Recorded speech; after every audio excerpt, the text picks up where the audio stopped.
네, 이번 시간은 자본시장의 주요 공시를 살펴보는 공시 돋보기 시간입니다. 오늘은 한규미 기자 나오셨습니다. 안녕하세요. 네, 안녕하세요. 네, 첫 번째 소식은 이 세원 ENC에 대한 소식이네요.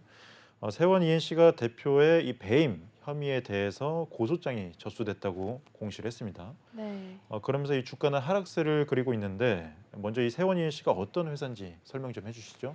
네, 세원 ENC는 엔지니어링 전문 업체인데요. 네. 1971년 당시 미원그룹의 화공 플랜트 설비를 제작하고 공급하기 위해서 미원중기로 창립됐습니다.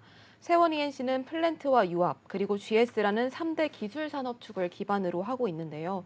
이 화공기기를 제작하고 플랜트 관련 기술을 바이오 분야와 접목해서 제품을 제작하고 있습니다. 또 유압기기에 대한 연구 개발과 생산도 계속하고 있습니다. 네. 그렇다면 이 대표가 이 배임을 저질렀다는 이 고발장이 들어오면서 주가가 상당히 많이 떨어졌는데 이게 네. 얼마나 떨어졌나요? 네, 대표 배임 혐의 고발장에 대한 공시가 14일에 있었는데요. 네. 이 14일 당일에는 약 30% 주가가 하락했습니다. 지난해 연말 유증 결정 이후 500원대로 밀렸던 주가는 하락하는 데 가속도가 붙게 됐고요. 네. 또 3달 정도 만에 245원으로 반토막 나게 됐습니다. 네. 이 주주들이 상당히 이 피눈물을 흘렸을 것 같은데 이 네. 해당 사안에 대해서 이 회사의 입장은 좀 어떤가요? 네, 회사 측은 배임 혐의 사건 접수를 확인했다고 인정했습니다. 네. 회사 측은 고발인과 사건의 주요 내용에 대해서 확인 후에 재공시하겠다고 밝혔지만 현재까지는 추가로 밝힌 내용이 없습니다. 네. 이렇게 상황이 불안해지면서 이 유상증자 계획까지 좀 틀어지면서 투자자들이 상당히 불안에 떨고 있는데 네. 유상증자에 참여하기로 했던 기업이 어디가 있죠? 네, 중국의 국영 글로벌 펀드 기업인 인피니티 그룹인데요. 네. 110억 원 규모의 유상증자에 참여하기로 했는데 무산됐습니다. 네. 앞서 세원이엔씨는 작년 12월 말에 운영자금 확보를 위해서 인피니티 그룹 코리아를 상대로 제3자 배정 유상증자를 결정했습니다. 세원이엔씨는 인피니티 그룹이 1993년도에 설립된 이 중국 최초의 중외 합작 벤처 캐피탈 펀드사라고 말했는데요. 네. 그러면서 그러면서 이번 유상증자로 실적 성장과 더불어 기업 가치도 향상될 것이라고 밝혔습니다. 하지만 한 달 뒤 제3자 배정 대상자는 제마홀딩스로 바뀌었습니다. 그리고 이 회사가 석영홀딩스로 사명을 바꾸면서 납입일이 이달 10일에서 오는 30일로 미뤄졌습니다. 네, 결국에는 이 유상증자 대상자가 인피니티 그룹에서 석영홀딩스로 바뀐 거네요. 네. 그렇다면 이 유상증자 계획에는 이 앞으로 문제는 없나요? 네, 석영홀딩스의 납입 능력에 대해서 의문이 제기되고 있는데요. 네. 자본금 1,000만 원의 자본 총계가 2,200만 원에 불과해서 단기간에 외부 자금을 끌어오기는 쉽지 않아 보이기 때문입니다. 이렇게 여러 상황이 겹치면서 세원이엔씨 주가는 하락세를 보이고 있는데요. 네. 이 때문에 최대 주주의 지분율도 낮아지고 있습니다.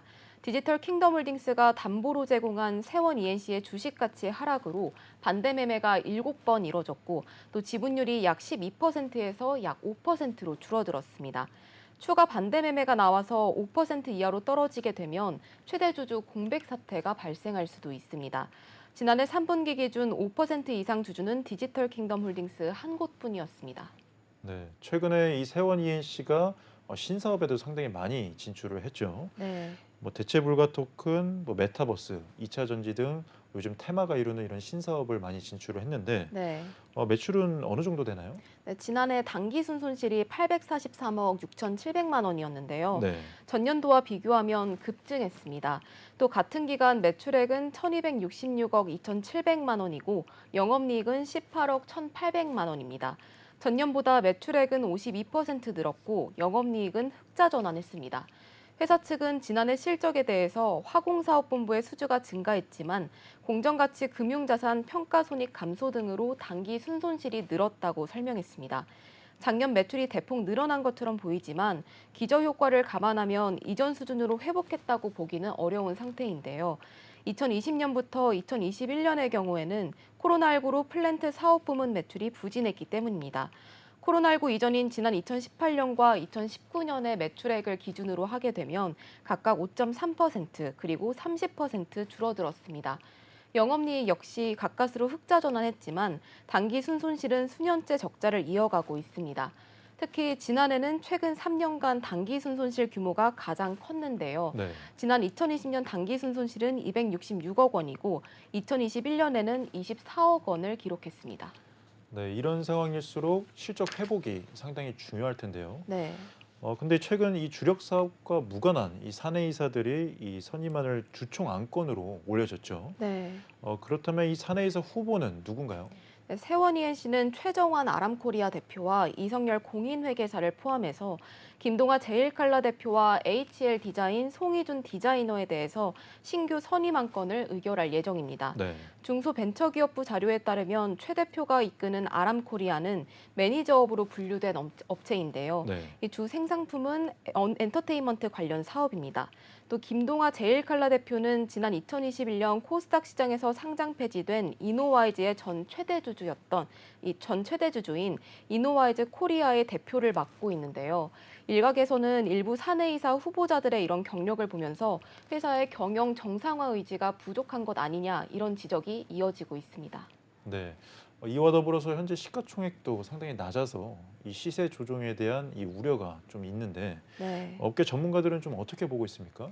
네, 실제로 주가 하락이 계속되면서 작전 세력으로 활용될 수도 있다는 그런 우려가 나오고 있습니다.